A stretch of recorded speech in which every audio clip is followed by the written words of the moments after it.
obviously the 2 games on the same day, it's a challenge. I spoke to Mike Sullivan quite a bit, and it's a challenge for her because I wanted to know how he he's approaching this kind of challenge for coaches. So yeah, it's a challenge, but I can't wait. Like, we're gonna have 2 groups. We're gonna have 40 players. It's can't wait. How much of what you've put into action the first 3 days of camp do you want to see in the game, or is it too early for that yet?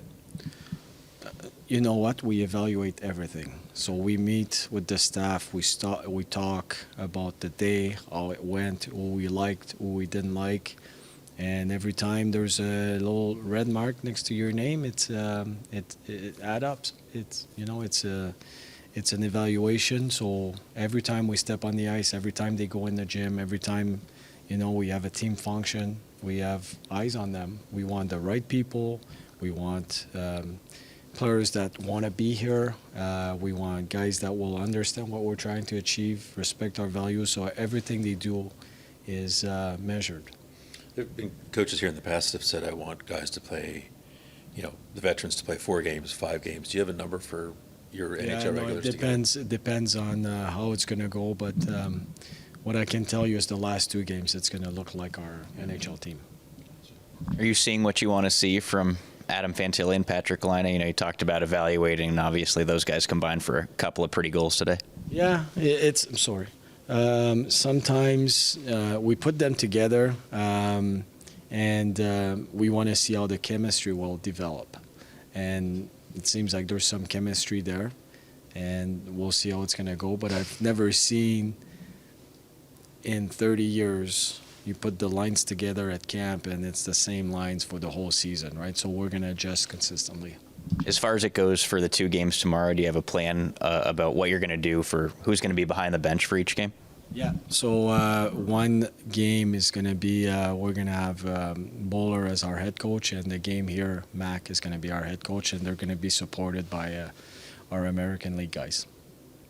So you'll watch from the press box both games? Yes, and the concept is if I can't be there completely for the 2 games, I can't be at either one of them. So I'll be watching both from the stands. Yeah. Do you have an update on Yegor Chinnikov? Yeah, day to day, that's what I've been told. When I don't speak to the medical staff, I'll tell you. What I know right now is they told me, I said, hey, I'm meeting with you guys, and I said I need to give him an answer. He said day to day. What kind of injury is it? It's the body. Okay. It's upper body. Like it's nothing serious. Okay. Just making sure. But Yeah. when you're in a camp with this many players, though, and you want to see these guys, and Marchenko's another one. Obviously, he's not out there. How much does it set them back at all by the time they come back? Or Well, it can, and we've seen it in the past. You miss training camp, you miss a step. If you can come back sooner than later, it's going to help. Training camp matters. We're setting the foundation and everything, but in my mind, there's one date. It's October 12th, and I want to make sure that our team is ready for October 12th. another injury kind of situation would be Tarasov, obviously the goalie. That's kind of a key spot there. How is there anything you can kind of update us with him on That him? part I don't know, and I would tell you, I don't know. Monday's an off day for you guys. Should we expect the first wave of guys being moved along on that day? We're gonna start moving guys along, consistently. Yeah. Like you mentioned, things change, but the thinking behind Eric Goodbranson and Ivan Provorov to this point, obviously Provorov's not as tall as Eric Goodbranson, but is there maybe an idea that they're both pretty well-built guys and tough to move? Well, we can, when we talked the other day about the 3 components that we really want to work on, defending is one of them, D-zone coverage. Provi he's a strong man, and he can break up plays. He's a good defender. He's got good feet. He's got an offensive touch too. We've seen it in the past. So that addition, he's a man, right? So when you look at the NHL teams that have success, they're built with men, And even though I don't care about age, like I think Adam Fantilli is 18 years old, but he looks like a man out there. So, but Provi is one of them. Yeah. Spoke on Monday about the great support in the fan base. When you get out there on a day like today, I'm sure those the people in the stands brought a little bit of energy. Just how nice is that to have It's when you get to this amazing. point? It's amazing. Like it's a Saturday morning. Is it nice out there? Because I don't beautiful. know. It's beautiful. Absolutely So, Gorgeous. so it's beautiful out there, and those people show up in a hockey rink. It's amazing. Like I've been impressed. I mean, I'm coming from a Canadian market in Winnipeg. I'm coming from Montreal. You know, fans are very passionate about their team. I mean, our guys here, our fans, it's quite amazing. Yeah. This organization obviously has, over the past few years, added a lot of talent that's probably not going to be at the NHL level yet. They're at different stages, whatever, but there's a lot of talent there. As time goes on, you're going to focus on the NHL only.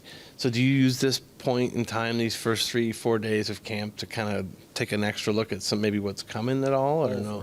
For sure. And we have good. We have a good bunch of coaches in the American League. I can tell you this, I'm getting to know them more and more.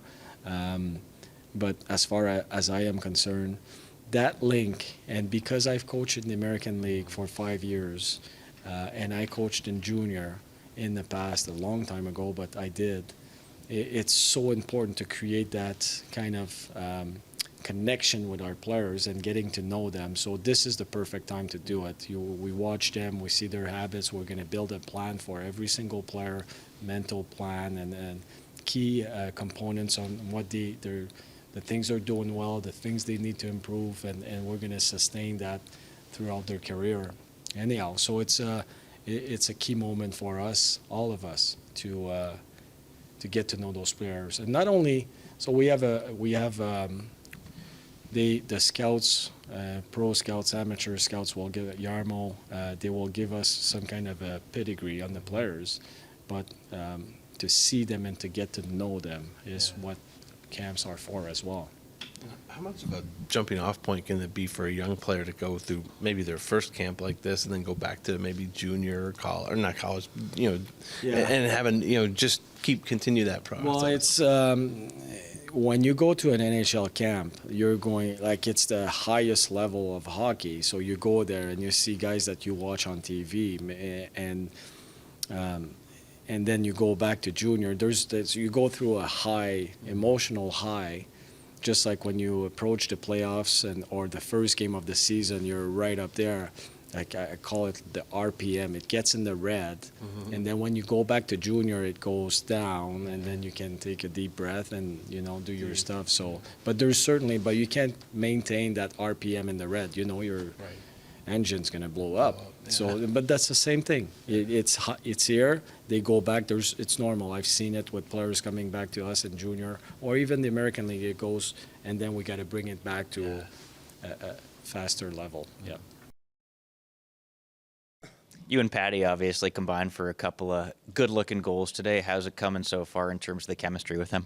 Yeah, it's going great. Obviously, he's really easy to play with. He's super skilled, super smart, and he works really, really hard. So it's been really easy to be on a line with him. Obviously, we're trying to work off him with the brain he has. I'm trying to catch up and be in the right area with him, and I think everything's been going smoothly. Texier on the other side as well. It's been amazing being in the right spot and making quick little 6-7 foot passes that are getting us going. So they've both been great. What's the communication like between you guys on the bench? Like, do you guys think about hockey the same way? You know what I mean there, where the communication's easy between you two? Yeah, I think we do communicate really well. I do think we think the game similarly, and I think we just honestly have a lot of fun. We're messing around sometimes, and honestly, like I like to have a lot of fun on the bench and joke around a lot, and I'm always like nudging him or something like that. So it makes things easier when you're keeping it light, and I think we do think the game, all three of us, pretty similarly. So it's been great. Did you know anything about Patrick Laine before this? Because it seems like you guys have kind of formed a fast friendship. You mentioned right there that you guys joke around. So did you have any preconceived notions about Patrick Laine that maybe he surprised you in some ways? Yeah, to be honest, I didn't really know him that well. I just texted him in the off season, and like I said, he offered for me to stay with him for the first little bit, and I took him up on it, and staying at his place with him and his girlfriend there, they've both been phenomenal, just taking me in and being really, really outgoing and really, really welcoming. So I've gotten to know him pretty well that way. Obviously, I've learned him as a human, and he's a joy to be around. I always love just like I said, just messing around and being really upbeat around him, just to get him smiling, to get him going. So I've enjoyed it a lot. He spoke of, he was a high draft pick, came in with a lot of pressure when he got to Winnipeg. Kind of the same for you, third overall pick. Has he been able to kind of help you in that regard, just kind of those welcome to the NHL moments and things to kind of help you just navigate what you're going through in these types of situations? Yeah, obviously he's been through it, a similar path, and he's gone through it and he's succeeded. So I'm trying to take as much as I can from him. Obviously he's got a lot of experience that I don't, so I'm just trying to learn from him and take every bit of knowledge that I can from what he's trying to tell me. When you have a shot like his, people tend to talk about that probably first and foremost, maybe only. Have you been surprised by other parts of his game at all? Like today, he has a kind of like a dangle there and gets around a guy, and then all of a sudden you're open on the other side. The other parts of his game, have they surprised you at all? Not surprised me, to be honest with you. I mean, obviously his shot's elite. It's one of the best in the world, especially as one-timer. It's second to none. It's really, really special. But I think to be as elite as he is on the ice and to create what he creates, you have to have the brain that he has, and I think I'm seeing that more and more. I wouldn't say I'm surprised by it, because like I said, he's got an extremely high-end brain, extremely high-end skill set with his hands and with his shot. So when you combine all that, I think it creates a lot on the ice, and I think that's not something I was surprised by, but something that I'm obviously trying to learn from, just being on the same line with him. It's a college football Saturday in Columbus, Ohio, but there was lots of fan support out there. So what did it mean to you guys to have that extra energy and all the members of the fifth line here today? Yeah, obviously it was great to have a lot of people out there. It's better than having an empty building with no music or anything like that. Obviously we were out there just warming up, and everybody brought a lot of energy. So it's obviously always better when you have the fifth line out there. You have people in the stands, so it brought a lot more energy. We were loving it. You probably didn't hear it, but when you were announced as taking the opening faceoff, there was a pretty good cheer for you. I don't know if did you hear that at all, or were you just kind of locked in? I think that was for Werenski. I don't know if that was for me. He got back on the ice, and I think that was for him, to be honest with you. Could be. Did Petty approach you about you staying with him this summer, or how did that kind of come together? I'm sure you asked about it the other day, but I wasn't here. So yeah, he shot me a text probably about midway through the summer, and said that him and his girlfriend would talked about it, and asked me if I needed a place to stay, because I would have had to pay for a hotel to come down early, which I wanted to do. I wanted to be around the guys as much as possible for the last 2 or 3 weeks of this off season there. So yeah, he offered for me to stay with him, just over like a DM or a text. I forget what it was, but yeah, I pretty much took him up on it right away. yeah. So He said, what was the best thing he cooked? Because he said you liked it. So yeah, his cooking's unreal. I'm not even gonna lie. It's he was skeptical. No, I'm serious. And if you ever write about it, make sure you put the word unreal beside it, because it's pretty special. He's a wizard with the air fryer. He made us some pretty good steak, to be honest with you, in the air fryer, and his chicken was really good too. Yeah, the minute rice was also pretty good. So he wasn't making finished food. It was not finished out. He's no. I'm telling you, he knows what he's doing. He knows what he's doing in the kitchen. You got an air fryer for yourself yet, or no? I do. See? I'm gonna have him come down. Did you have one before this, or no? I did not, but I'm gonna have him come down and teach me how to use it. Yeah. Very good. Do you have a prediction for Ohio State Notre Dame? Ohio State Notre Dame. I Don't care. don't have a prediction. No. I don't like talking about anything Buckeye. There you go.